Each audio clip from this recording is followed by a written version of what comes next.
Coming up on Ag Week TV, more heavy rains and flooding caused major damage in South Dakota. I'll visit with a Park River, North Dakota farmer who's hoping to harvest the last of his wheat. Prospects are improving for the Nebraska crop going into the harvest. I'll have details coming up. And as our Farm Crisis Comparison series continues, we'll talk to a man whose business really grew during the 1980s.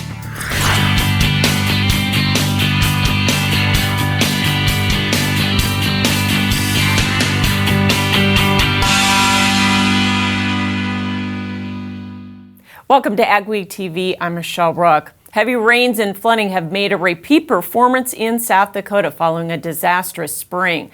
Record flooding along the James, Big Sioux, and Vermilion rivers has caused major infrastructure damage and road and bridge closures in eastern and southern South Dakota. Thousands of acres of crops are also standing in water and may not dry out in time for harvest. South Dakota Governor Kristi Noem calls this one of the worst disasters in the state's history and is asking for a federal disaster declaration. As part of the recent $3 billion disaster aid package passed by Congress, USDA has announced assistance for farmers hurt by natural disasters in 2019 and 2018. Kathy Sayers with FSA in Washington says sign-up is open for the Wildlife and Hurricane Indemnity Program Plus. Farmers need to be in either a secretarial or presidentially disaster-designated county to sign up. In the disaster program, the WHIP Plus, farmers will be able to come in and apply for 18 or 19 losses. In 18, we can pay up to 100% of their loss, and it has to be due to an eligible disaster. 2019 losses will be paid initially at 50%. The WHIP payment factor ranges from 75 to 95% depending on the level of crop insurance. The relief package also included new programs to cover losses of eligible farm-stored commodities. Dairy producers can also receive a payment for milk dumped. The growing season has had plenty of challenges due to weather extremes. For spring wheat producers, it now means some are dealing with the slow harvest and quality issues. In this week's cover story, Jonathan Knutson talked with one producer in the northern Red River Valley about his struggles. We're almost in an ironic state now because we were hoping for rain and hoping for rain and hoping for rain, and now it's come right as we're trying to get the crop in. It's been a long, frustrating summer for many area wheat farmers. The wet fall further delays the harvest for many. Aaron Schellen farms with his father near Park River, North Dakota. After a dry start this spring, multiple rains have delayed the harvest this fall. And he worries the moisture has hurt the quality of his wheat. It's certainly not the best crop we've ever had, but above average. The thing that we're struggling with is the quality. Falling numbers are a big concern this fall. The term refers to possible sprout damage that reduces wheat quality. That could make the wheat less attractive to millers and bakers and lead to discounts or price reductions. Other years it's been scab or vomitoxin or things like that are often disease pressure during growing season, and this year it's a different challenge. But Schellen says he's an optimist, and so he's taking a long-term perspective. The important thing is that we don't lose our patience and then make poor choices and have somebody get hurt. Near Park River, this is Jonathan Knutson for Ag Week. Nebraska farmers faced the same weather extremes as the rest of the Corn Belt this spring, but are seeing improved prospects for their crop heading into harvest, as long as the crop makes it to maturity. I visited with some producers at Husker Harvest Days in Grand Island to get their projections. The prospects for Nebraska crops are improving heading into harvest despite lagging development. Very geographic specific, but here in Nebraska, we're certainly a couple weeks behind. So the frost date is a concern for both corn and soybeans in many areas. There are a lot of soybeans that are still flowering this late in the game, which is not typical. We're typically at black layer about this time, and right now I'm still a third to halfway down the milk line on some of my fuller season corn hybrids. Despite that, many farmers are more optimistic about corn yield potential than they were just a few weeks ago. We usually like to be in that mid-200s all the time, and I honestly think we're going to land about right there on our irrigated corn. I'm hoping anywhere in that 180 to 200 on dry land and 2 1/4 possibly, and maybe hopefully a little better on the irrigated. Yet farmers will be forced to dry more corn, which will drag the harvest out. Soybeans are more uncertain, but there's less optimism with the late season disease pressure and low pod counts. I wouldn't be surprised if we're 10% reduction over last year. Last year we had a really good growing season. But while soybean production won't top last year, farmers are still satisfied considering the adverse season. USDA's crop progress report showed on September 15th, Nebraska corn was 82% dented versus the 90% 5-year average, and 22% of the soybeans were dropping leaves compared to the normal 44%. President Trump has been meeting with farm state senators and has proposed a plan to increase the amount of biofuels oil refiners are required to blend each year. To compensate for small refinery waivers, EPA would calculate a 3-year rolling average of total biofuels gallons exempted from mandates in the RFS and add that to the annual biofuels blending quotas each year. For 2020, that figure would be 1.35 billion gallons, and it's on top of a 1 billion gallon boost in next year's blending volumes. A North Dakota judge has ruled that the Spiritwood Energy Park Association can terminate a contract with the North Dakota soybean processors to build a plant at Spiritwood. NDSP announced plans in 2017 to build a $287 million soybean crushing plant at Spiritwood, but investment in the project was slower than expected, and in July, SEPA announced it was pulling out of the deal. The case of whether SEPA breached its contract with the North Dakota soybean processors will still move forward. NDSP is seeking to either be allowed to build or get a refund of the $7 million it spent planning the project. It's believed ADM has been negotiating with SEPA to build a crushing plant on the site. Are we in another 80s-style farm crisis? Our series comparing the ag economy then and now is up next on Ag Week TV. Dynaflow is the ultimate high-volume water management pump. Whether you're experiencing flooding, emptying sloughs, transferring ponds, or working on irrigation, the Dynaflow pump works in as little as 18 inches of water and is designed to move 3,000 gallons per minute. The Dynaflow pump features neoprene-lined turbine bearings backed up with a sand collar to prevent debris and grit, all to assure your pump keeps working season after season. Find out more at dynaflowpump.com. Mayo Manufacturing, your Red River Valley source for Batco.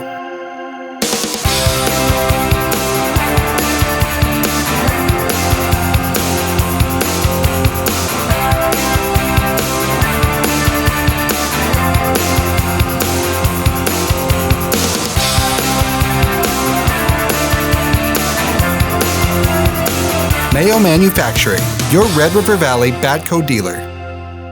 This is Dennis Beliski reminding you we do auctions and we do them well. You've built your operation with hard work, and when it's time to sell, all or part, you deserve the best. Details from repairs and preparation to promotion and settlements are not routine. Chances are you'll only do this once, so we'll tailor an auction just for you and get it done right. On site at your farm or added to one of our highly successful Alaris Center auctions, we have the skill, reputation, and integrity to meet your needs with best-in-class commitment and quality service. Find us at resourceauction.com or call 701-757-4015. Martinson Ag Risk Management offers a variety of crop marketing and crop insurance packages to our customers. With over 40 years of experience, our dedicated staff works hard to ensure you get the best advice on crop insurance, marketing, and risk management. Contact Randy or any of the staff at Martinson Ag Risk Management today at 701-205-4200 or visit us online at martinsonag.com. How can one tillage tool handle most field conditions, residue types, and tillage practices? It takes a Renegade, the Summers VRT Renegade. Switch from vertical to aggressive tillage and anywhere in between. Adjust blade angles, tillage depth, and more on the go, all from an iPad. Get the tillage results you want, like only the Summers VRT Renegade can.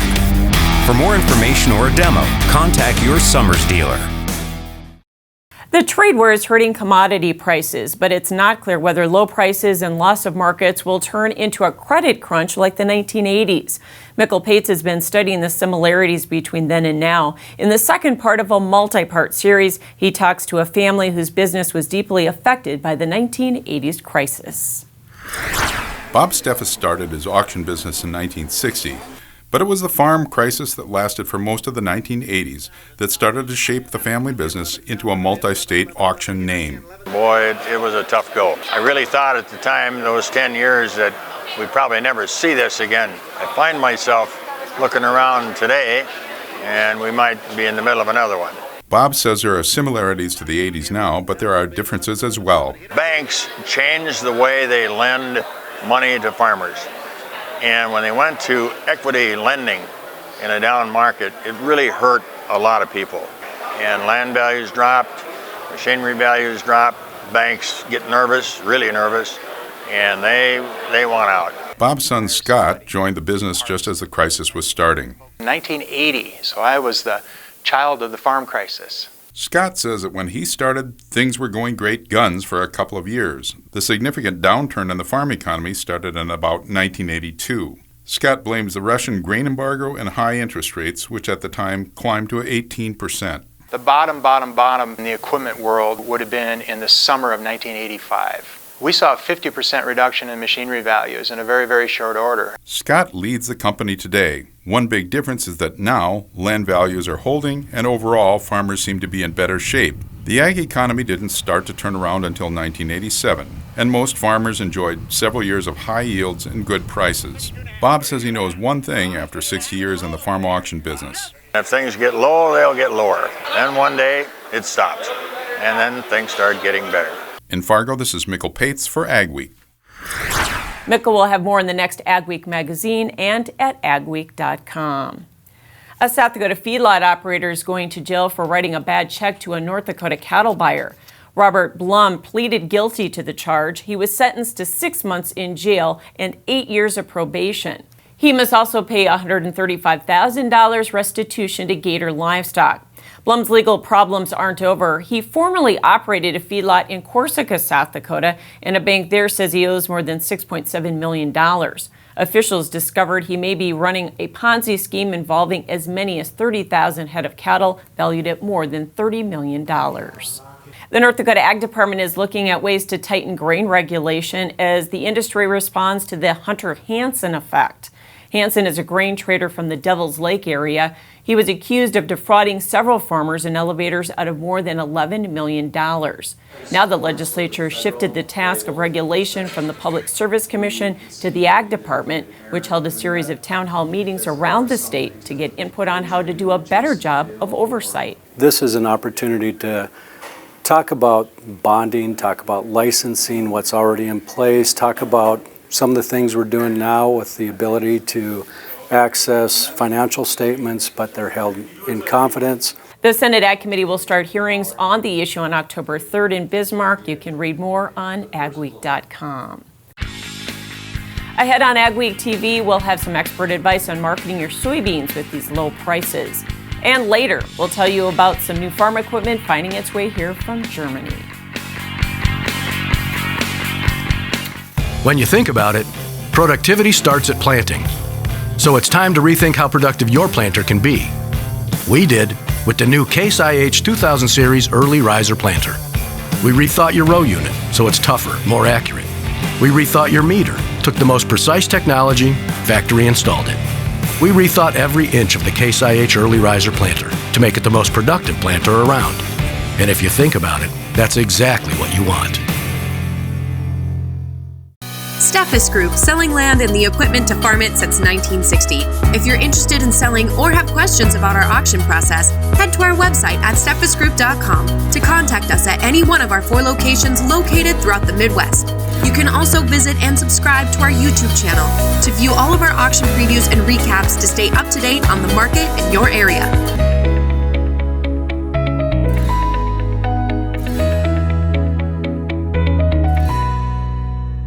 It's the perfect time to get ready for harvest, and North Star Ag has the equipment you need to keep things running smoothly this season. We have a great selection of augers from Meridian and Wheatheart, as well as Batco and Unitube conveyors. Uptime is crucial. Keep your crew in the field longer with a fuel trailer from Thunder Creek. And don't forget, North Star Ag has Meridian hopper bins for any size operation. See our complete new and used equipment inventory at northstarag.com or give us a call. Mother Nature doesn't always cooperate. so when conditions are right, be ready with genuine Case IH parts from Titan Machinery. Only genuine Case IH parts are engineered to keep your equipment running at peak efficiency when you're running around the clock. Don't risk your bottom line with off-brand parts that don't meet the same standards. Visit your local Titan Machinery dealership today to find out why genuine Case IH parts offer the best value and performance for your operation. Luckin Trucks and Parts sells quality used parts for all makes and models. With over 50 acres of trucks and parts and new inventory arriving daily. Family owned and operated since 1966, Luckin's specializes in the sale of quality used medium to heavy duty truck parts as well as pre-owned trucks, trailers, and construction equipment. If it's on a truck, we got it. Call us today and let us get you your part. Welcome back. Joining us for this week's edition of our Planting to Processing series brought to you by the North Dakota Soybean Council is Frayne Olson to talk about marketing. How is this year going to be different than last fall when we were facing the trade war and very wide basis levels? Some elevators weren't even taking beans. Before we had a lot of uncertainty about what the trade flows were going to be. The trade war was a surprise to us. The grain elevators in particular in the area were really concerned about the movement of grain. If we can't move it to the West Coast, where does it go? This fall it's very different. We have the ongoing trade war, so it's part of our marketing system right now. The cash market, the local elevators have figured out alternative paths to be able to move our grain. So basis levels are still not impressive, but they're much better than they were last year. So what do producers do here this fall as we get into harvest? I get a lot of questions about, should we store our beans again? And I guess given what we see today, that's probably right now the best strategy. So understand you have the cost of storage, but there's two different sources of revenue from storage. One would be the carry in the market, which is very strong right now. So the futures market is telling people, yeah, we're going to give you an incentive to store. But then there's also the potential for basis improvement. Now, given today's basis levels, I don't see them changing much unless we were to get some kind of trade agreement later on this winter. So producers need to think, though, about this in two separate channels, futures versus cash or local basis levels, right? Correct, because the futures market's really reflecting kind of the national, international supply-demand conditions. And the basis levels, your local cash price, is really determining what's happening locally. So you may have a local surplus, you may have a lot of grain locally, but there might be a shortage on the national level. And of course, those two economic forces then are trying to signal you as a farmer. Do you store? Do you deliver today? What are the incentives to store? What are the incentives to deliver? Thanks, Frayne. Some great marketing advice as we go into harvest. Frayne Olson joining us from NDSU. The pattern is undergoing a change once again, and it means some warmer temperatures returning to the central and eastern United States, and it's happening here after the fall equinox. Not unusual, but just the way it works. August, September, so much cool weather. Now it's warming up. Now within this regime, there will still be a continued wet pattern in much of the Great Plains. We'll show you where that is coming up. The general dry area will be shifting into the eastern part of the United States. What's going on with the weather this week? First of all, the jet stream splits out along the west coast. The southern branch is a little bit weaker, but that sets up some fairly warm temperatures in the east and in the south, and that's gradually going to relax. This split flow pattern will likely mean a little less storminess in the middle of the country, but there will be some showers. We'll get to that in just a minute. And it will likely keep the heat from being too extreme, except right along the Gulf Coast and down in Texas, where it's not unusual for September and into October to be just about as hot as summertime down there. Going through the week, though, the jets will begin to coalesce into more of one by a week from this weekend. As we go into next week, we're starting to see this trough build back through the southwest. That's going to set up fairly strong southwest to northeast flow, and that will allow the warm weather to expand across the Great Plains in the eastern United States as September turns to October. And with that in mind, it's going to stay pretty dry here in the eastern states. The west will be rain with all that troughing, and there will continue to be showers throughout the western Corn Belt and the northern plains. As we turn the calendar into October, we're still looking for rain in the Pacific Northwest, frequent showers and maybe some storms out into the Great Plains, and the eastern seaboard will continue to be dry. I think the wetness in the northern plains will lessen, but it will still be a wet pattern. Nothing holds more promise than a seed. And when it comes from Peterson Farm Seed, it's backed with a promise from us.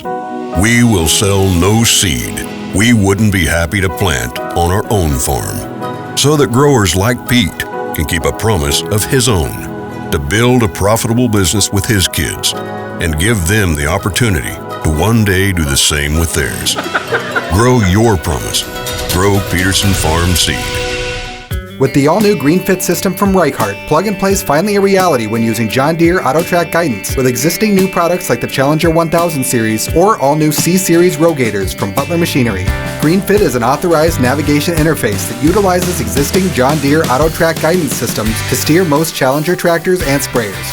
GreenFit eliminates the worry of learning and converting to a new steering system when buying an industry-leading Challenger from Butler Machinery. Learn more about GreenFit at butlermachinery.com/greenfit. Small or large, Superior Grain Equipment has a storage solution for you with a wide variety of bin options and accessories, along with site planning and superior customer service. Plus, from top to bottom, we offer the industry's best bins and warranties to protect your products and your grain storage investment. Get superior quality, protection, and reliability with generations of experience and dependability. Make the superior choice today with Superior Grain Equipment. How can one tillage tool handle most field conditions, residue types, and tillage practices? It takes a Renegade, the Summers VRT Renegade. Switch from vertical to aggressive tillage and anywhere in between. Adjust blade angles, tillage depth, and more on the go, all from an iPad. Get the tillage results you want, like only the Summers VRT Renegade can. For more information or a demo, contact your Summers dealer.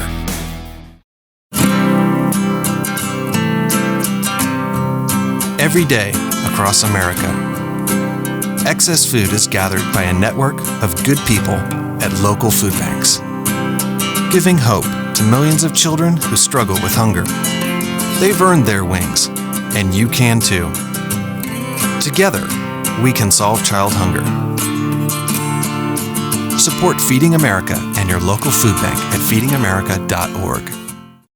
Welcome back to Ag Week TV. Joining us right now is Mark Madsen with Butler Machinery, but we're actually going to talk about the Fendt company. Tell us a little bit about it. Yeah, we've been a Fendt dealer for a long time as Butler Machinery, but realistically we didn't have a lot of product to fill out the portfolio what we needed for our customers in our part of the world. So the smaller loader tractors we had for many years now, but as we get into the row crop applications that we need in the valley, as an example, the Fendt 900 is a great new product for us. The Ideal Combine's new this year, and of course we've had the 1000 series Fendt tractors for the last couple of years and been performing very, very well.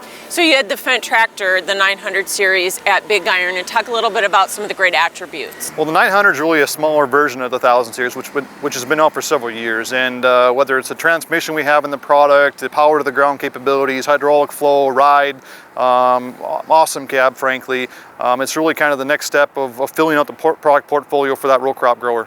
Do we have both small grain and row crop versions then? Yes, we do. The one we have here at the show this week is really, it's a wider tire. It's more of a tillage application tractor, but it was the only one we could get right now because they're fresh out of the factory coming off the boat across the pond from Germany. So we will have a bunch of machines coming in this fall that are all row crop capable, whether it's 22, 20-inch, or 30-inch configurations. And then tell us more about this great Ideal Combine. Well, it came out last year, but we didn't have our hands on it that much last year. It was at Farm Progress. This is the first year we've had it here at Fargo at the Big Iron Show, and we're pretty excited about it. We've got our first machines running this year in the field and seeing some great things. So you've got the tracks for one and then the twin rotors, right? Yeah, the Helix rotor system in this combine really sets it apart. It's got a lot of throughput capacity. The cleaning system is state-of-the-art, and also the unloading capacity of this auger here can put out quite a punch.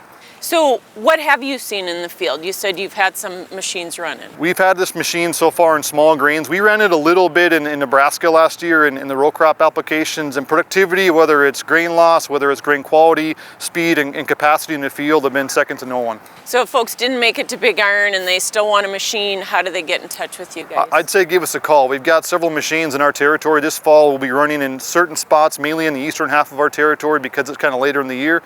But we're hoping to get some good demos out there and get customers in this machine. Thanks, Mark, for telling us more about the exciting new Fendt products that you have. That's Mark Madsen with Butler Machinery. Still ahead on Ag Week TV, a respected ag expert is honored by the FSA. Ag Week is excited to bring you the Ag Week app with useful features and the latest news and information right at your fingertips. Get your Ag Week news, weather, and the latest episodes of Ag Week TV. Plus, see real-time information on the futures market and view local cash bids for your crops. Stay updated and take Ag Week with you wherever you are. Download the Ag Week app today.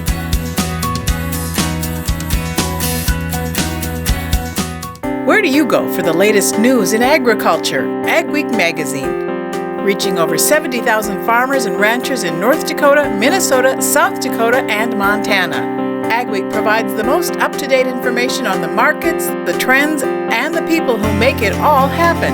We're your source for news, not fluff. Dependable, trusted. Ag Week. Subscribe today by calling 1-800-811-2580.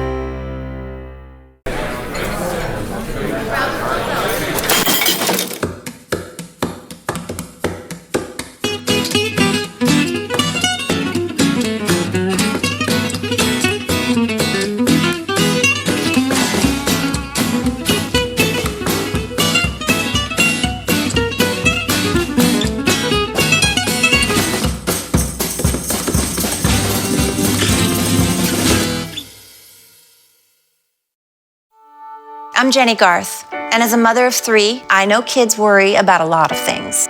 Getting enough food to eat shouldn't be one of them. But here in America, that is a real worry for 1 in 5 children. Even though we are one of the most food-rich countries in the world, 15 million children don't know where their next meal is coming from. This is unacceptable, and something the Feeding America nationwide network of food banks is working to solve. Instead of accepting that our country lets billions of pounds of surplus food go to waste every year, Feeding America has made it their mission to help families in need by rescuing this food. Through food pantries and meal programs, the nationwide network of food banks provides more than 3 billion meals, serving virtually every community in the United States, including yours. Join me in supporting Feeding America and your local food bank by visiting feedingamerica.org. Together, we can solve hunger. Together, we're feeding America. The North Dakota Farm Service Agency has dedicated a training center to the memory of a longtime ag leader. Dale Irie served in the FSA for 35 years before retiring in 2017. He was then hired as Executive Director of the North Dakota Corn Utilization Council and Corn Growers Association. He died unexpectedly last January, and the FSA wanted to honor his knowledge of and dedication to ag.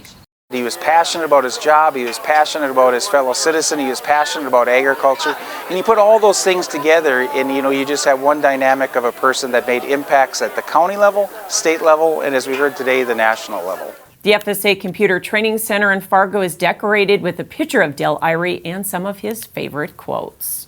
Thanks for watching this week's edition of Ag Week TV. Remember, for all your ag news, go to agweek.com or download the Ag Week app. And be sure to follow us on Facebook and Twitter as well. And we'll see you next week.